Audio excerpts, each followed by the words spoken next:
જીએસટીવીના સ્ટુડિયોમાં હાજર છે ધોરણ 10માં ઘણા હાઈ પર્સન્ટાઇલ મેળવનારા 4 વિદ્યાર્થીઓ આપણી સાથે છે પટેલ આયુષી જેને મેળવ્યા છે 94.68 પર્સન્ટાઇલ જ્યારે કે આપણી સાથે છે માનુષી જેને 91 પર્સન્ટાઇલ મળ્યા છે। આ સિવાય આપણી સાથે પ્રશાંત છે જેમને 93 પર્સન્ટાઇલ અને રૂમિત પટેલ છે જેને 91 પર્સન્ટાઇલ મળ્યા છે। આપ ચારેયનું સ્વાગત છે જીએસટીવી સ્ટુડિયોમાં। અને સૌથી પહેલા તો આપ ચારેયને કોંગ્રેચ્યુલેશન્સ, બહુ સારા પર્સન્ટાઇલ સાથે આપ પાસ થયા છો।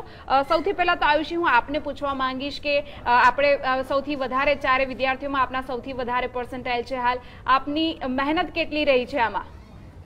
સ્ટાન્ડર્ડ 10માં રોજ સ્કૂલમાં જેટલું ચાલે એટલું જ ઘરે આવીને રિવિઝન કરવાનું, એટલે પાછળ જતાં એક્ઝામમાં લોડ ના પડે અને શિક્ષક જે પ્રમાણે કે એ રીતે તૈયારી કરવાની, તેથી પરિણામમાં કોઈ તકલીફ નથી પડતી અને રિઝલ્ટ આપોઆપ સારું આવે છે। જી બિલકુલ। માનુષી, તમને 91 પર્સન્ટાઇલ મળ્યા છે, તમારા માટે સૌથી અઘરો સબ્જેક્ટ કયો હતો અને શું તમારી એક્સપેક્ટેશન પ્રમાણે તેમાં તમને રિઝલ્ટ મળ્યું છે? જી હા, બિલકુલ। મારા માટે સૌથી હાર્ડ સબ્જેક્ટ એસએસ હતો। તે મને થોડો ઓછો ફાવતો હતો, પણ છેલ્લે મારા સર અને મારી મહેનતને કારણે હું મારી એક્સપેક્ટેશન કરતાં પણ વધારે માર્ક્સ એમાં લાવી શકી છું, જેની મને ખૂબ જ ખુશી છે। જી બિલકુલ। પ્રશાંત, તમને 93 પર્સન્ટાઇલ મળ્યા છે। આમ શ્યોર કે આમાં તમારી પણ એટલી જ મહેનત હશે જેટલી કે તમારા શિક્ષકો અને તમારા ફેમિલી મેમ્બર્સની। આ સિવાય તમે જ્યારે ભણવા બેસતા હતા ત્યારે કઈ કઈ વસ્તુઓનો ખાસ માઇન્ડમાં લક્ષ્ય રાખતા હતા કે આજના દિવસમાં આટલો કોર્સ પૂરો કરવો છે કે પછી આ મહિનામાં આટલું પૂરું કરવો છે, કયું પ્લાન બનાવતા હતા? હું દરરોજ ટાઈમ ટેબલ બનાવીને જ કાર્ય કરતો હતો। હું મારી દરરોજની 8 કલાકની મહેનત રહેતી હતી। જી બિલકુલ। રૂમિત, તમને 91 પર્સન્ટાઇલ મળ્યા છે, તમને કયો સબ્જેક્ટ અઘરો લાગતો હતો? બધા વિષયો આમ તો સરખા જ હોય, પરંતુ સૌથી હાર્ડ હતો એ એસએસ જ બધાને જનરલી લાગે છે, તો એમાં મને થોડી વધારે મહેનત કરવી પડી, તે પ્રમાણે મને વધારે માર્ક્સ પણ મળ્યા જ છે। જી બિલકુલ। આરુષિ, તમને પૂછવા માંગીશ કે તમે આટલી મહેનત કરી છે, આખું વર્ષ મહેનત કરી હશે ત્યારે તમને આટલા પર્સન્ટાઇલ મળ્યા છે, પણ શું જ્યારે ક્યારે એવું થતું કે ક્યારેક બોર થઈ ગયા હોય ત્યારે તમે એન્ટરટેન થવા માટે ફિલ્મ જોઈ કાઢી હોય કે ફ્રેન્ડ સાથે બહાર જતા રહ્યા, કઈ રીતે તમે પોતાના માઇન્ડને રિલેક્સ રાખતા હતા? જી બિલકુલ। આટલું સારું પરિણામ લાવવા માટે મહેનત તો કરવી જ પડે છે। રોજના 8 કલાક વાંચે ત્યારે આટલું સારું પરિણામ આવે છે। વચ્ચે બોર થઈ જવાય છે, પરંતુ એના માટે ટીવી છે, ફિલ્મ છે, કોઈ ફ્રેન્ડ્સ જોડે રમી શકીએ, જેથી આપણું માઇન્ડ ફ્રેશ થઈ જાય છે। જી બિલકુલ। માનુષી, તમે બીજી કઈ હોબીઝ ધરાવો છો જે તમને માઇન્ડ રિલેક્સ કરવામાં હેલ્પ કરતી હતી? મને સોંગ્સ સાંભળવા ખૂબ જ ગમે છે, તેથી જ્યારે પણ હું રીડિંગ કરતાં બોર થઈ જાઉં તો અડધો 1 કલાક હું સોંગ સાંભળીને મારું માઇન્ડ ફ્રેશ કરું છું। જી બિલકુલ। પ્રશાંત, તમને 93 પર્સન્ટાઇલ મેળવ્યા છે, બધા સબ્જેક્ટમાં તમે એક સરખી મહેનત કરી હશે, ચોક્કસ વાત છે, પણ એવું થાય કે કોઈ એક સબ્જેક્ટ ભણવાનો જ્યારે પ્લાન કર્યો હોય ત્યારે સખત જ કંટાળો આવી જાય, પછી થાય કે આજે તો આ વિષય ભણવો જ નથી, તો ત્યારે તમે રિલેક્સ થવા માટે શું કરતા? મને રીડિંગ કરવું બહુ ગમે છે। હું અન્ય કોમિક્સ ને એવું વાંચું છું। જી બિલકુલ। રૂમિત, 91 પર્સન્ટાઇલ મેળવવા બહુ ઇઝી વાત નથી હોતી, ઘણી મહેનત લાગી જતી હોય છે, પણ ઘણા વિદ્યાર્થીઓ હોય છે કે મહેનત ઘણી કરે છે તેમ છતાં તેમને ધાર્યું રિઝલ્ટ નથી મળતું ને ત્યારે ઘણી વખત ડિપ્રેસ થઈ જતા હોય છે। આવા વિદ્યાર્થીઓ માટે તમે કોઈ મેસેજ આપવા માંગો છો ખરા? હા, ચોક્કસ જ, કે જ્યારે તમે ડિપ્રેસ થાવ ત્યારે તમે ચોક્કસ જ કોઈ મૂવી જોઈ શકો છો, ક્યાં તો તમે ફ્રેન્ડ્સની સાથે નીચે રમી શકો, ક્યાં તો એન્જોય કરી શકો એમની સાથે। જી બિલકુલ। આયુષી, તમારા ઘરમાં વાતાવરણ કેવું રહેતું હતું? તમારા મમ્મી પપ્પા હંમેશા તમારી પાછળ રહેતા કે ભણવા બેસ, કે બહુ રિલેક્સ રહેતા હતા? ના, બિલકુલ। મારા મમ્મી પપ્પા તરફથી ક્યારે બી મને ટોર્ચર નથી કરવામાં આવ્યું। તેમણે હંમેશા મને કીધું છે કે આપણે મહેનત કરવાની, પછી રિઝલ્ટ ના આવે એ જુદી વાત છે, પણ આપણા તરફથી પૂરી તૈયારી હોવી જોઈએ। અને મારા મમ્મી પપ્પા તરફથી મને પૂરતો સપોર્ટ મળ્યો છે અને મારા શિક્ષકોનો બી ખૂબ જ ફાળો છે મારા આવા ઝળહળતા રિઝલ્ટમાં। જી બિલકુલ। માનુષી, તમને પૂછવા માંગીશ કે ઘણી વખત ગ્રુપ સ્ટડીઝ કરતા હોય છે સ્ટુડન્ટ્સ, બધા ફ્રેન્ડ્સ સાથે મળીને કોઈ એક સબ્જેક્ટને લઈને તેના વિશેનું આખું જે સ્ટડી હોય છે, સિલેબસ હોય છે તે ભણતા હોય છે, શું તમે આવું કરતા હતા ખરા ક્યારે? હા, ક્યારેક સ્કૂલમાં કોઈ એવો ફ્રી લેક્ચર હોય તો એમાં આપણે કોઈ બીજી એક્ટિવિટી કરવાને બદલે જો ગ્રુપમાં આપણે બેસીને સ્ટડી કરીએ, એકબીજા સાથે ડિસ્કશન કરીએ, તો તેના લીધે આપણા માઇન્ડમાં જે કન્ફ્યુઝન હોય તે દૂર થાય છે અને તેનાથી આપણને સ્ટડી કરવાની બી વધારે મજા આવે છે। જી બિલકુલ। પ્રશાંત, 93 પર્સન્ટાઇલ તમને મળ્યા છે, આગળ શું કઈ લાઈન, તમે કઈ સ્ટ્રીમ પસંદ કરવાના છો? હું 11માં એક ગ્રુપ લેવા માંગુ છું અને એન્જિનિયરિંગ કરવા માંગુ છું। જી બિલકુલ. રૂમિત, તમને પૂછવા માંગીશ કે તમે આગળ શું ગોલ ડિસાઈડ કરીને રાખ્યો છે તમારા માટે? મારો ગોલ છે કે હું એક એન્જિનિયર બનું અને કોમ્પ્યુટર ફેકલ્ટીમાં હું આગળ વધ્યું. જી બિલકુલ. આરુષી, ક્યારે એવું થતું હતું કે સ્કૂલમાં તમને કોઈ વસ્તુ આવડતી હોય પણ તમારા જે ફેલો સ્ટુડન્ટ હોય એમને ના આવડતું હોય ત્યારે તમે એમને હેલ્પ કરી હોય, કે કોઈ વસ્તુ તમને ના આવડતી હોય અને તમારા કોઈ ફેલો સ્ટુડન્ટે તમને હેલ્પ કરી હોય? જી બિલકુલ. આપણા કોઈ સ્ટુડન્ટ ક્લાસમેટ જેમને ના આવડે, ડિફિકલ્ટી હોય તો હું ચોક્કસ એમને હેલ્પ કરતી હતી અને મને બી કશુંક ના આવડે તો એમના તરફથી બી મને પૂરતો સપોર્ટ મળતો હતો. એટલે અમે હંમેશા એકબીજાને હેલ્પફુલ રહ્યા છીએ. જી બિલકુલ. માનુષી, સ્કૂલના જે શિક્ષકો હોય છે તેમના તરફથી આપને કેવો અને કેટલો સપોર્ટ મળ્યો છે આ દરમિયાન? હું HBK સ્કૂલમાં અભ્યાસ કરું છું અને એનો મને ખૂબ જ પ્રાઉડ છે. HBK સ્કૂલના બધા જ ટીચર્સ સ્ટુડન્ટ્સ પાછળ ખૂબ જ સારી મહેનત કરે છે અને સ્ટુડન્ટ્સની સાથે આપણે પણ ટીચર્સની સાથે જો અમે પણ એમની સાથે મહેનત કરીએ તો ચોક્કસ આવું સારું રિઝલ્ટ લાવી જ શકીએ. જી બિલકુલ. પ્રશાંત, HBK સ્કૂલની વાત નીકળી છે, આ બધા જ HBK સ્કૂલના વિદ્યાર્થીઓ છે અને આપને ખ્યાલ જ હશે કે GSTV એ HBK સ્કૂલ સાથે મળીને પાસ થવાનું પંચામૃત નામનો જે કાર્યક્રમ કર્યો હતો, વિદ્યાર્થીઓને તે ઘણો જ ગમ્યો હતો. આપણા શિક્ષણ મંત્રી પણ તેને વખાણી ચૂક્યા છે. તમને આ પ્રોગ્રામ દ્વારા કેટલી મદદ મળી હતી? મને સંપૂર્ણ 100% એનાથી મદદ મળી છે અને હું દરરોજ એ જોતો હતો, એનાથી મને આ જ A1 ગ્રેડ મળ્યો છે. જી બિલકુલ.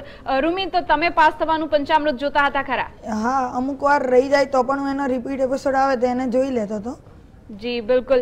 આરુષી, તમને શું લાગે છે કે પાસ થવાનું પંચામૃત તમને આગળ જે 11મું અને 12મા ધોરણમાં તમે જે મહેનત કરશો તેના માટે તમને ઉપયોગી થાય એવું લાગે છે? હા બિલકુલ. જેનાથી ઘેર બેઠા જ આપણો જો કોઈ કોન્સેપ્ટ ક્લિયર ના થયો હોય તો આપણને ઘેર બેઠા જ સમજણ પડી જાય છે, જે એક બહુ મોટો ફાયદો હોય છે વિદ્યાર્થીઓ માટે. અને જે લોકોએ કોઈ ક્લાસ મિસ કર્યો હોય તો પાસ થવાનું પંચામૃત જોઈને છેલ્લે એમનો કોન્સેપ્ટ ક્લિયર થઈ જતો હોય છે. જી બિલકુલ. આરુષી, માનુષી, રૂમિત અને પ્રશાંત, આપ ચારેય અમારા સ્ટુડિયોમાં આવ્યા તે બદલ આપનો આભાર. Once again congratulations to all of you. આપણી સાથે જોડાઈ ગયા છે ધોરણ 10માં ઘણા હાઈ પર્સન્ટેજ સાથે ઉત્તીર્ણ થયેલા 4 વિદ્યાર્થીઓ. આપણી સાથે છે પટેલ ભૌમિક, જેમને મળ્યા છે 92.5%, જ્યારે કે શાહ સૈલ છે જેમને 92% મળ્યા છે. બ્રહ્મભટ્ટ નિસર્ગ છે આપણી સાથે, 91.5% મેળવ્યા છે અને વઘાસિયા જીતને 91.3% મળ્યા છે. આપ ચારેયનું સ્વાગત છે GSTV સ્ટુડિયોમાં. એન્ડ સૌથી પહેલા તો કોંગ્રેચ્યુલેટ કરવા માંગીશ ચારેયને, બહુ સરસ પર્સન્ટેજ સાથે આપ ઉત્તીર્ણ થયા છો. ભૌમિક, સૌથી પહેલો પ્રશ્ન આપને પૂછવા માંગીશ, 92.5% આ રિઝલ્ટ આપ લઈને આવ્યા છો. ઘણી મહેનત કરી હશે. આખા વર્ષ દરમિયાન કેવો પ્લાન આપનો રહેતો હતો ભણવા માટેનો? દિવસ દરમિયાન લગભગ 4 થી 5 કલાક વાંચવાનું અને સ્કૂલમાં જે ચલાવે ને એનું એ ફરીવાર રિવિઝન કરતા રહેવાનું ઘરે. જે દિવસે જે ચલાવે એ દિવસે તૈયાર કરતા રહો તો તમારે પાછળથી બહુ મુશ્કેલી ના પડે અને શાળા તરફથી થોડો વધારે સાથ મળે છે. જી બિલકુલ. સેલ, તમને મળ્યા છે 92%. 92% લાવવા માટે તમે ઘણી મહેનત કરી હશે. આખા દિવસ દરમિયાન તમને કયો સૌથી બેસ્ટ ટાઈમ લાગતો હતો ભણવા માટેનો? વહેલી સવારે 7 થી 8નો સમય સરસ છે ભણવા માટે. જી બિલકુલ. નિસર્ગ, 91.5% મળ્યા છે તમને. કેટલી મહેનત રહી છે આખા વર્ષ દરમિયાન આપની? આખા વર્ષ દરમિયાન મહેનત તો સારી છે પણ છેલ્લા 3-4 મહિનામાં સ્કૂલ તરફથી બહુ સારો સપોર્ટ મળ્યો છે એટલે એમાં માર્ક બહુ ખેંચાઈ આવ્યા. જી બિલકુલ. જીત, તમારી વાત કરીએ તો તમને મળ્યા છે 91.5%. કેટલા પર્સન્ટેજ તમે એક્સપેક્ટ કર્યા હતા? શું એ પ્રમાણેનું રિઝલ્ટ મળ્યું છે ખરું તમને? હા, મેથ્સમાં અઘરું હતું છતાં સારું રિઝલ્ટ આવ્યું છે અને મેં 93% એક્સપેક્ટ કર્યા હતા પણ 1-2% ઓછા આવ્યા. જી બિલકુલ. ભૌમિક, આપને વાત કરીશ તો આજકાલ જે મોબાઈલ ઉપર ગેમ્સ મળતી હોય છે, ઇન્ટરનેટ ઉપર આટલા બધા સોંગ્સ ને મ્યુઝિક ને બધું હોય છે, ક્યારે તમને એવું થાય છે કે ભણવામાં ડિસ્ટ્રેક્ટ થઈ રહ્યું હોય આ વસ્તુ, કે કોઈ ફ્રેન્ડે કીધું કે આ એપ, મોબાઈલ એપ સજેસ્ટ કર, વોટ્સએપ ઉપર તમને ક્યારેક ચેટ કરવાનું મન થઈ જાય, આવું ક્યારે થતું હતું ખરું કે ભણવામાં વચ્ચે ધ્યાન ક્યાંક બીજે જતું રહે? હા, એવું થતું હતું પણ એના ઉપર બહુ ધ્યાન આપવાનું નહીં, કારણ કે જ્યારે ભણતા હોઈએ ને ત્યારે ખાલી ભણવા ઉપર જ ધ્યાન આપવાનું, બીજી કોઈ પ્રવૃત્તિ ઉપર ધ્યાન આપે તો થોડું યાદ આમ જલ્દી રહે નહીં. જી બિલકુલ. સહેલ, ભૌમિકે કહ્યું તેમ ફોકસ બહુ જરૂરી હોય છે. જ્યારે તમે ખાસ કરીને ભણવા બેઠા હો ત્યારે તમે તમારું ફોકસ કઈ રીતે મેન્ટેન રાખતા હતા? હું મારા ભણતર પર લખાણનું વધુ મહત્ત્વ આપતો હતો. જે લખું એ યાદ રાખવાનો પ્રયત્ન કરતો હતો તો વધુ કોન્સન્ટ્રેટ થઈ શકતું હતું. જી બિલકુલ. નિસર્ગ, તમને પૂછવા માંગીશ કે તમારી જે ભણવાની અને જે પ્રિપેરેશન કરવાની પેટર્ન હતી એ કઈ રીતે તમે લખીને યાદ કરતા હતા કે માત્ર એકવાર વાંચીને કે સમજીને જ તમે આગળ વધતા હતા? ના, સ્ટાર્ટિંગમાં જ્યારે પહેલી વાર ચાલે ત્યારે એકવાર વાંચી લેતા, પછી ધીરે ધીરે એક એક ક્વેશ્ચન લખીને એકદમ પરફેક્ટ તૈયાર કરી દેતા હતા. જી બિલકુલ. જી, ભણવા માટે બેઠા હોઈએ ત્યારે નોટ નેસેસરી કે તમને 24 કલાક ભણવામાં જ મન લાગેલું રહે, ઘણી વખત ડિસ્ટ્રેક્ટ થતા, ઘણી વખત એમ જ આપણે કંટાળી ગયા હોય, તો ત્યારે રિલેક્સ થવા માટે શું કરતા હતા? રિલેક્સ થવા માટે થોડીક વાર 1-2 કલાક ટીવી જોઈ લઈએ. જી બિલકુલ. ભૌમિક, તમારો રિલેક્સ થવાનો આઈડિયા શું રહેતો હતો? હું થોડીક વાર આરામ કરતો ઊંઘીને, કારણ કે ટીવી જોવાથી થોડું આંખોને નુકસાન પહોંચે છે. જી બિલકુલ. સાહિલ, તમારો આઈડિયા શું હતો? રિલેક્સ કઈ રીતે થતા હતા? ફેમિલી જોડે ટાઈમ સ્પેન્ડ કરતો હતો, સપોર્ટ ઘણો હતો ફેમિલીનો, એ જ રિલેક્સ હતો. જી બિલકુલ. જીત, ક્યારે એવું થતું હતું કે પેરેન્ટ્સે તમારા ઉપર પ્રેશર કર્યું હોય કે તારે આટલા ટકા તો લાવવાના જ છે ને આટલું તો તારે ભણવું જ પડશે, કે તારે આગળ જઈને આ બનવાનું છે એટલે આટલી મહેનત કરવી પડશે, એવું કાંઈ? ના, પેરેન્ટ્સે મને કોઈ પણ પ્રેશર નહોતું આપ્યું, મારી જાતે જ હું ભણતો હતો, મારી જાતે જ. બિલકુલ. નિસર્ગ, તમે આગળ જઈને શું બનવા માંગો છો? કયો સ્ટ્રીમ તમે પસંદ કરવાના છો? મને કોમ્પ્યુટર એન્જિનિયરિંગ પસંદ છે એટલે હું એમાં જ આગળ વધીને સારું એવું કરીશ. બિલકુલ. ભૌમિક, તમારો આગળનો ગોલ શું છે? શું કઈ લાઈન પસંદ કરવાના છો આપ? હું મિકેનિકલ એન્જિનિયર પસંદ કરવા માંગુ છું. બિલકુલ. સાહિલ, તમે શું બનવા માંગો છો આગળ? ડૉક્ટરનો ગોલ છે, બાયોલોજી લીધું છે, એમાં જ આગળ વધીશ. બિલકુલ. નિસર્ગ, તમારી વાત કરીએ તો તમારી જે સ્કૂલ છે HB કાપડિયા સ્કૂલમાંથી કેટલો સપોર્ટ તમને મળતો હતો? સ્કૂલમાંથી જ બધો સપોર્ટ મળે. બિલકુલ.